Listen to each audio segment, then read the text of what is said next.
Have you heard that love will conquer all? How about successful couples never disagree?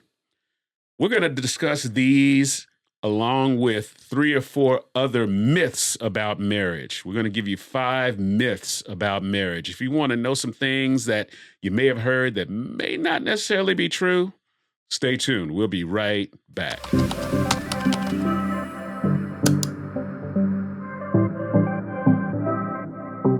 Hello there, Safehouse family. What's up, Safehouse? Me and my jazz hands today. Yeah. Oh, sorry. Okay. You know you can't do stuff like that. Here we go. Welcome back, Safehouse. We love you guys. We love you. Thank you for your continued reach outs and support. Remember, we got a merch store out there. As you can see, I'm sporting the flat brim daddy. Yeah, I got to get me a cup. I got my cup today, except it's Grogu. It's Grogu. Grogu's good. Star Wars, so I still feel like, I'm doing good. You're doing good. Grogu is good. So we're going to be talking about myths today. Yeah. Myths. Yeah. Marriage myths. Yeah. Yeah. Do you think we fell into the trap of myths when we first got together? Oh, yeah, absolutely. Yeah. I mean, I feel like today I'm feeling a little chunky.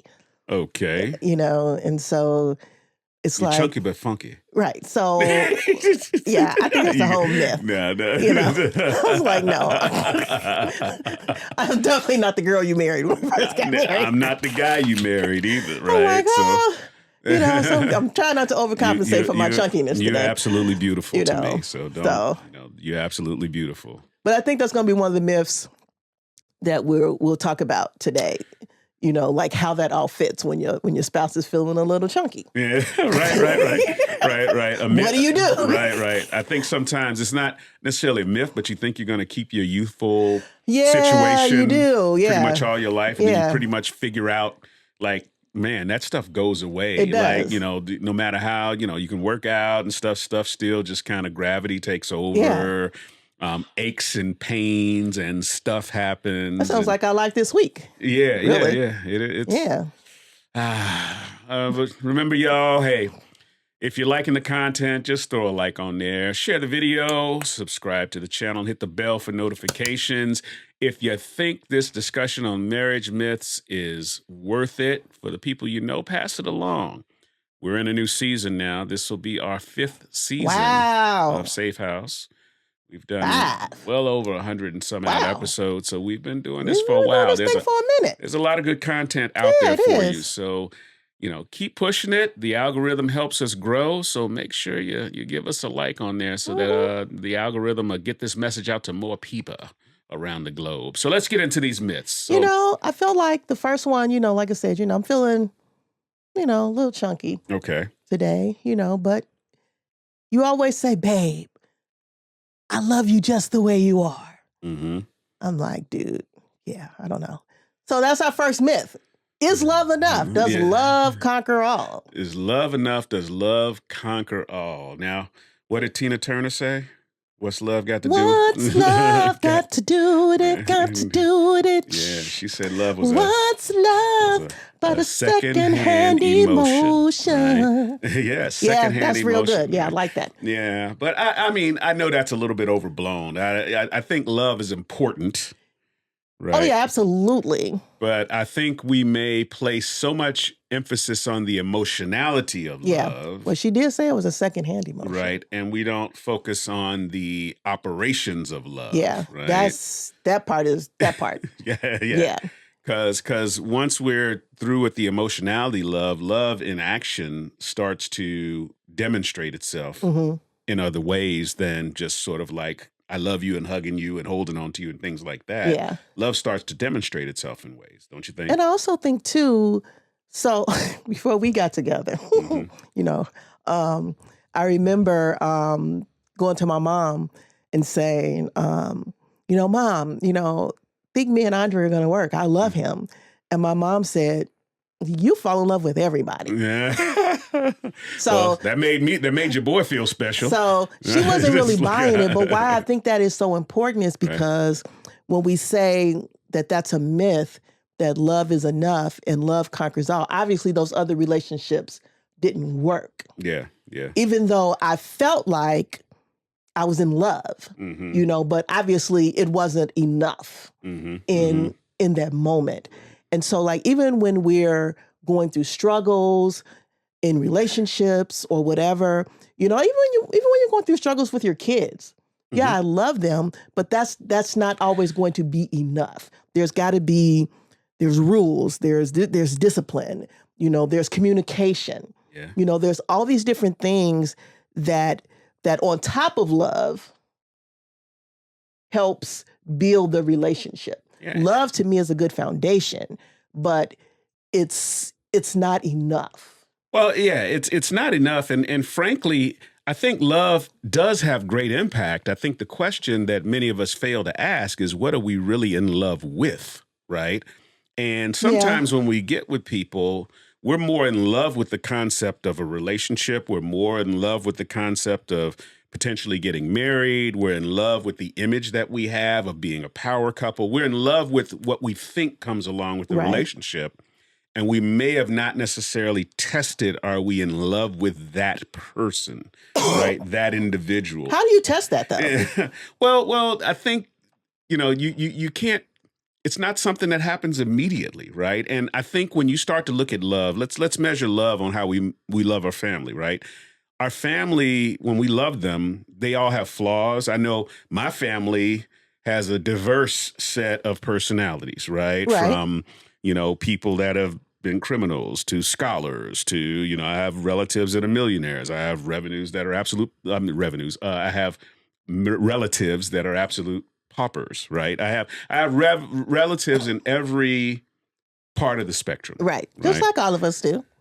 But I love them all. Yeah. Right. Regardless of their situation, regardless of their personality traits. Yeah. Some of them just downright frustrate me. They get under my skin and get on my nerves. But I would never separate myself from my family. Right. Right. And so when we look at that, are we with a person that we say, well, yeah, they have flaws, they have things that I don't enjoy, but my connection to this person is so strong that I feel like there is nothing that could separate me from this person. Yeah. To me, that's a test of love, because it sort of transcends my sort of emotional happiness at a moment. Right. But I also think, too, like I said, when you read the Bible, when you go to 1 Corinthians 13, kind of like what you said, love is operational. Yeah. Love is kind. Love is patient. Love doesn't keep a record. So it's all those different things. And those are operations. Yeah. Those are actions that demonstrate love. Yeah. But I also think, too, love is enough and love conquers all. I think another way that can be a myth is because some people use it as a weapon.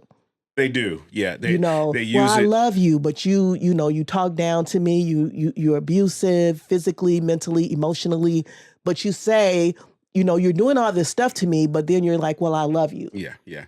They use it as sort of like a get out of jail free card, absolutely. Or just kind of a blanket, whatever, or they separate the actual word love from the action that they display, right? It's like, well, no, you're abusive to me. You're smothering me. You put me down every chance that you get, but you love me, right? And love doesn't do that. Right. Love also says, what do I need to invest and improve about myself in order to improve my relationship with this person, right? I want to see us get better, so therefore I'm committed to self-development, right? Because I love this person, right? Versus I just love this person and everything's going to be all right because we're in love. Right. Because, to me, that's like the fairy tale. Yeah. It's like, oh, we're in love, it's all going to work out. But once again, like you said, it takes a lot more than love to do all those things. It's kind of like I said, I always think about it from the biblical standpoint. Yes, Jesus loves us, and he gave his life for us.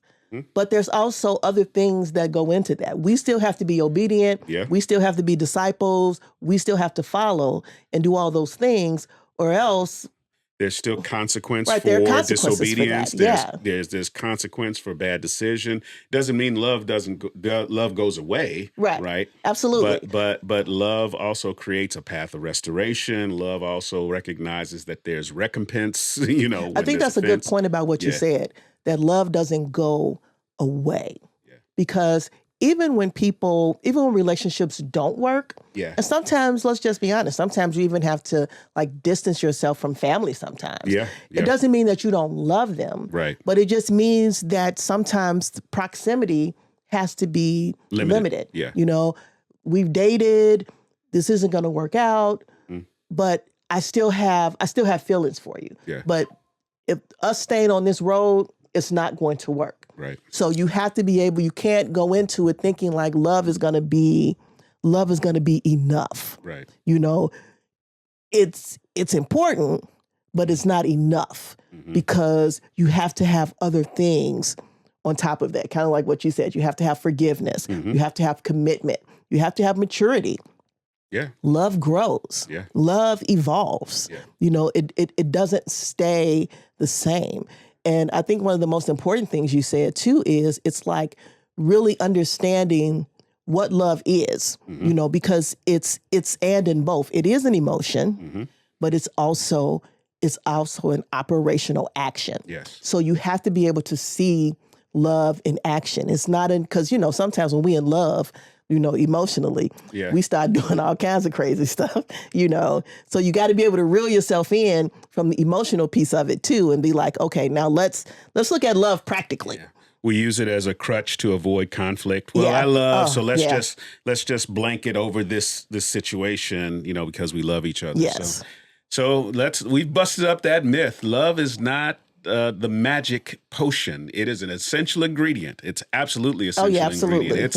It's like the butter that goes into a cake. You can't make a cake without it, right? That's true. But you need other ingredients along with it for success. That's powerful. I like that analogy. Right. So what about another myth? Well, you know, this one kind of goes into that. It says, you know, successful couples never disagree.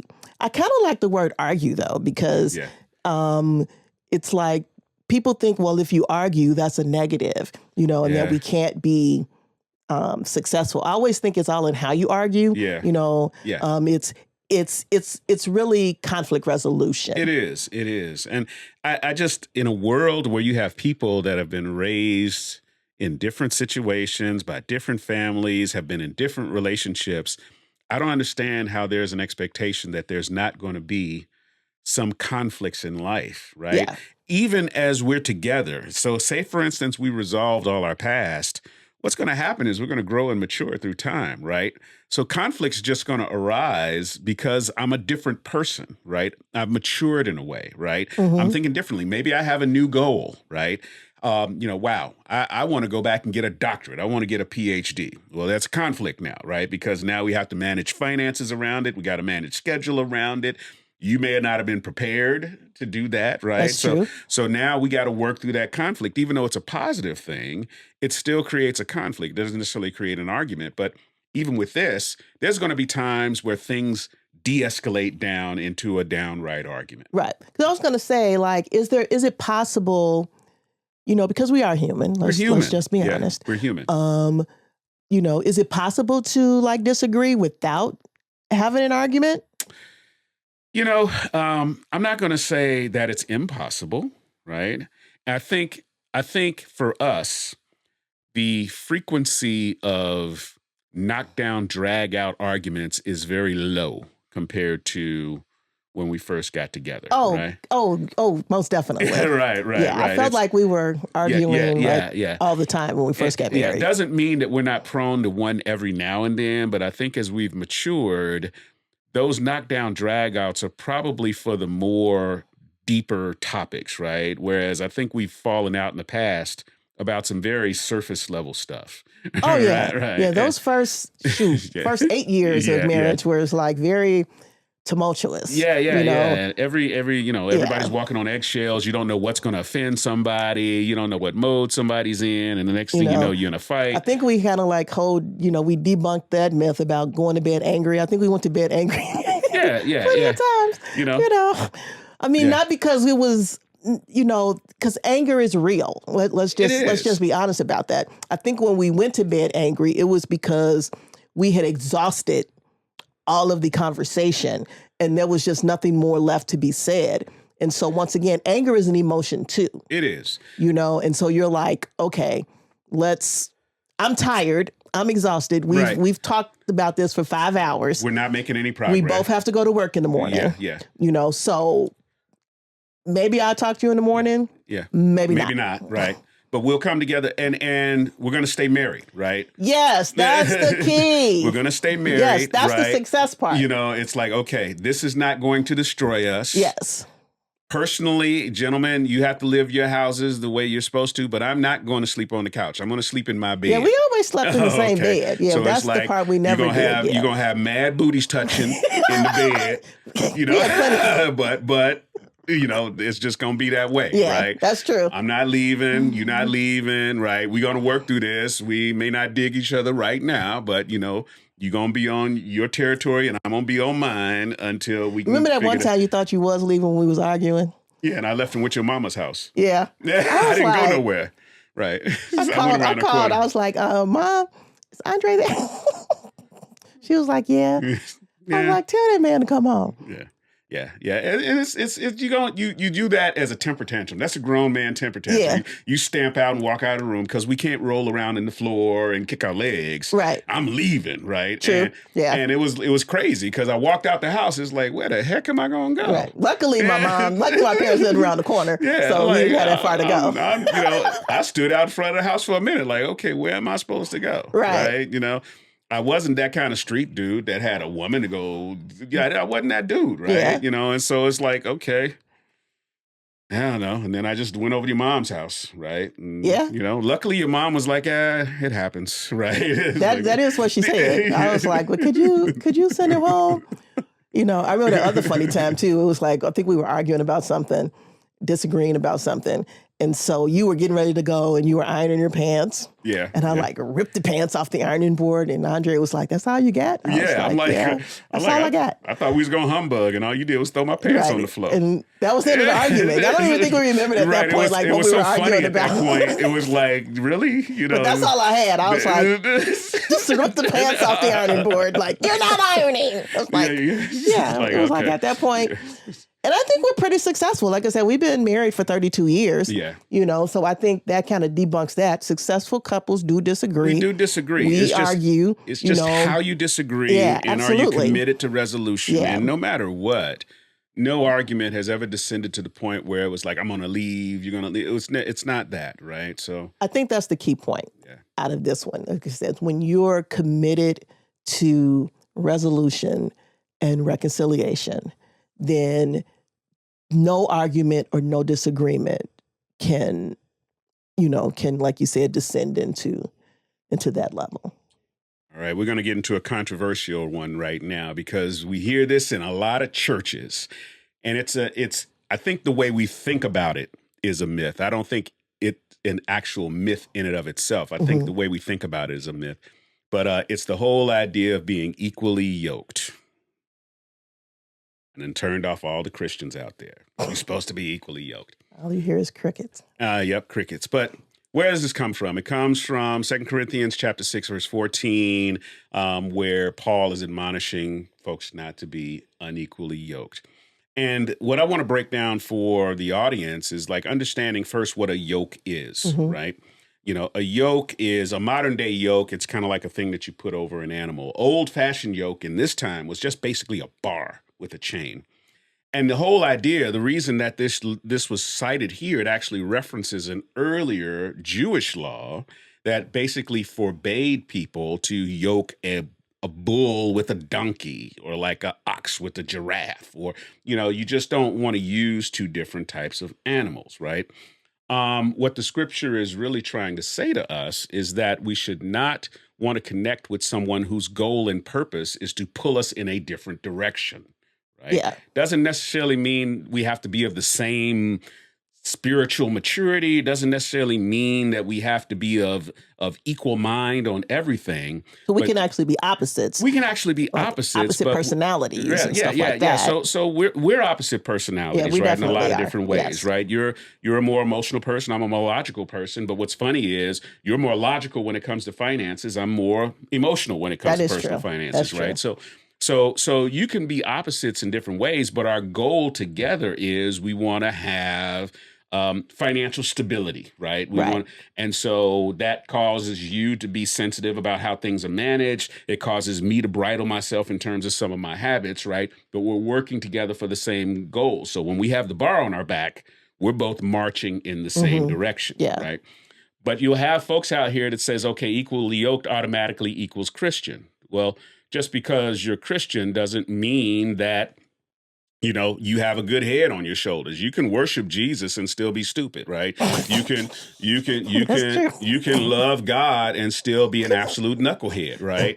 I know a few people like right. that. You can love. Sometimes I am. Shoot, what am I saying? Well, you can go to church, right, and sort of act like that you're a Christian, but then your habits in life pull you in a completely different direction. That is true. From Christ. So That's true. So you really have to look at the thing holistically. Do I believe, yes, people should be equally yoked in terms of direction, that nobody should be pulling anybody out of the will of God. If we're going to be together and we're going to be in the will of God, we should be pulling in that direction together. But it does not mean that we're the Vulcan mind meld, that we both now just automatically believe everything, together. We think the same and all that. And I think stuff. that's really important because, once again, I think sometimes we think that when we get married, that is what equally yoked means. That you gotta like the same stuff. Like the same stuff. And when we don't, then we automatically look at that as a sign that, oh, maybe we weren't meant to be together. Something must be wrong in our relationship. So I'm really glad that you kind of broke that down because, like you said, that's a big myth because we'll use that as an excuse to now be like, okay, something must be wrong.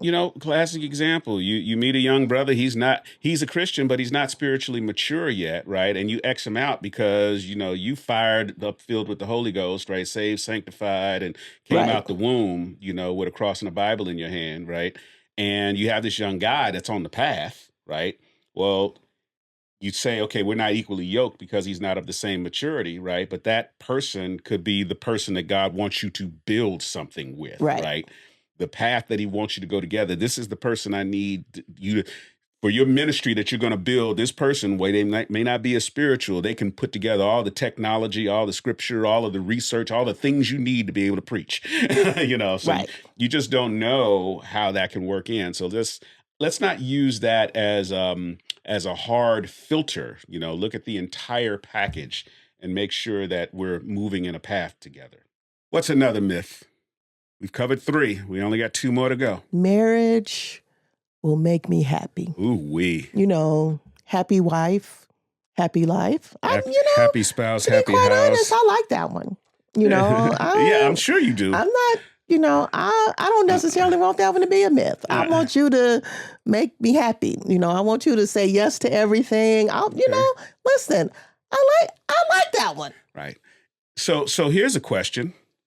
Is happiness an individual responsibility or a shared responsibility?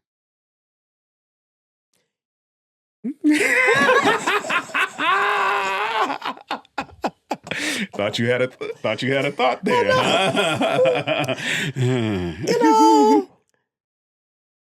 It depends. It depends. If I'm trying to that's a nice lawyer answer. Right. There. If I'm trying to do the whole happy wife, happy life, that means if I ask you something, I'm like, babe, let's do this, whatever. I want you to be able to say yes to everything. I want you to be in 100% and making sure that this thing happens for me. Okay. Because I really feel like this is what's going to make me happy. What if the thing that makes you happy is a really negative behavior? Babe, I could really use a hit of crack right now. That would make me very, very happy. Why you always gotta go extreme? To the extreme stuff, go to extreme. Well, the only reason I go to extreme is because people tend to ignore the negative side of what can make somebody happy. Okay, let's go less extreme, right? Let's go completely less extreme. Try less extreme. I like to look at Instagram pictures of models that don't look like you. That makes me happy. Are you cool with that? Yeah. I'm ready to cut. Yeah. You see what I'm saying? You see, so happiness once again can be tied to an emotion, and happiness Sometimes people are happy. Let's get real. People think sin is just the reason people sin is because it makes them happy, right? It's like people commit sin because these sins feel good. It's just what I want That's at true. the moment, I mean, that's it's true. like, and so to me, when it comes to happiness in relationships, we have to reevaluate. One, I have to be committed to my happiness coming from the positivity in our relationship. Right. And then there has to be a component that you support. So I think it's a shared responsibility.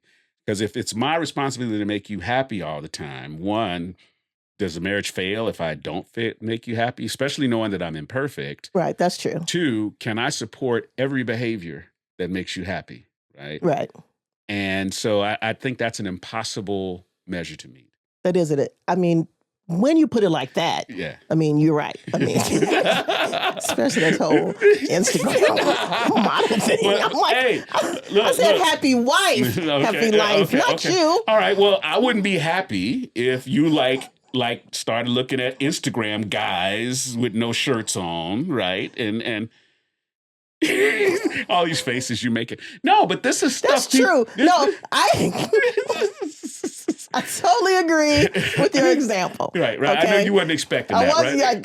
Right. You threw me off. I was like, whoa, how did we get here? Well, but you're right, though. Yeah, we can't just look at happiness in a box, right? That happiness always means positive things. Some people that is true. Are made happy by things that are not productive for us. I'm glad you said that because, once again, that is an excellent point. Because when I'm thinking happy wife, happy life, I'm just thinking, like I said, I'm thinking positive things that would make me happy versus, like you said, some negative behaviors that I might want to engage in that would also make me happy. Yeah.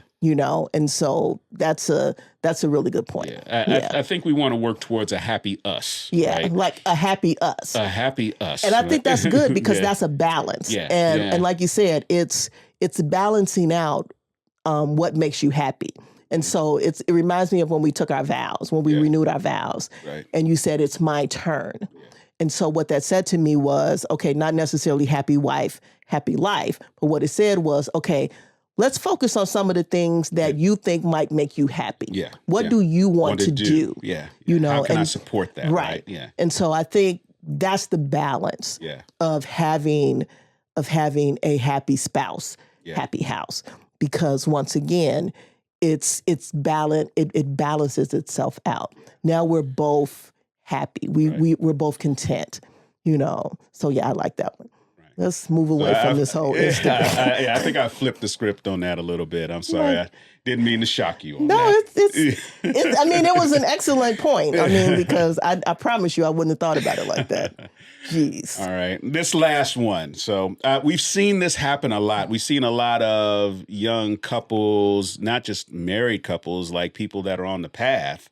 This sort of, you just should know what I need. If you knew me, you would know what I need, what I want, And to some degree, as we know each other, you start to learn things that your spouse loves and likes, right? It's like, I appreciate about you. You know that I like Twix bars, right? So you go out and you get the little Twix candy bars for me and stuff like that, right? So I appreciate that you like those, that you do those things, right? But the other side of that is, what if I change that up, right? Because one day you're going to buy me Twix and be like, I don't eat those no more. Now you're going to be frustrated like, Negro, I done went out, bro, I done bought you these Twix. But I feel like we kind of went through that. Yeah. Like early on in our marriage, it was like, you would buy me flowers like all the time. Right. And I was like, dude, I don't even like flowers. Even when I told you I didn't like flowers, you were like, still buying me flowers. And I was like, I don't like flowers. Right. I was like, give me some balloons or something else, give me a gift card. But I don't like flowers. It took you a minute to not get buy the flowers, And so, but I think part of that was because when you first started giving me the flowers, I was like, oh, these are nice and these are wonderful. Right. So it took me a minute to just finally say to you. Be honest, be like, dude, I don't like flowers. I don't like these things flowers. die in my hands, right? It's like, yeah.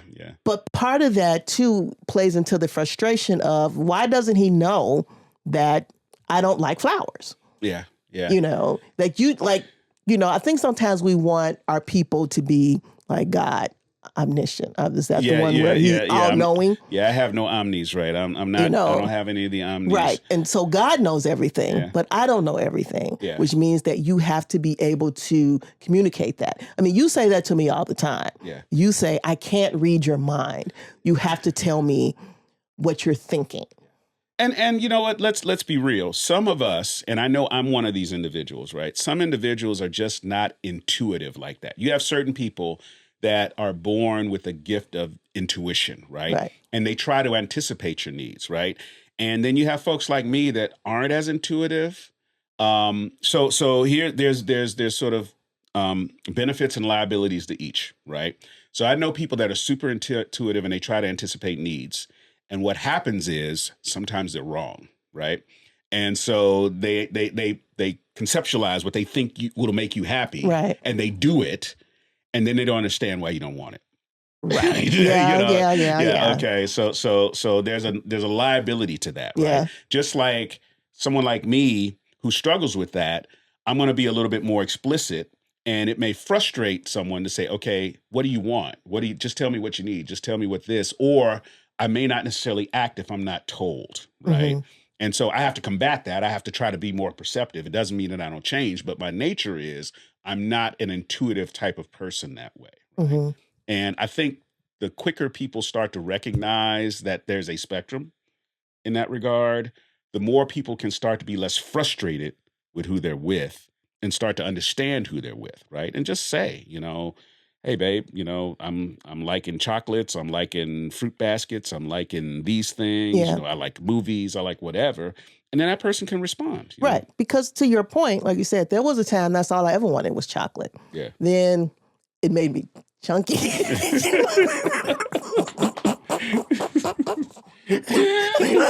That's why I'm chunky today. It's like all the chocolate. So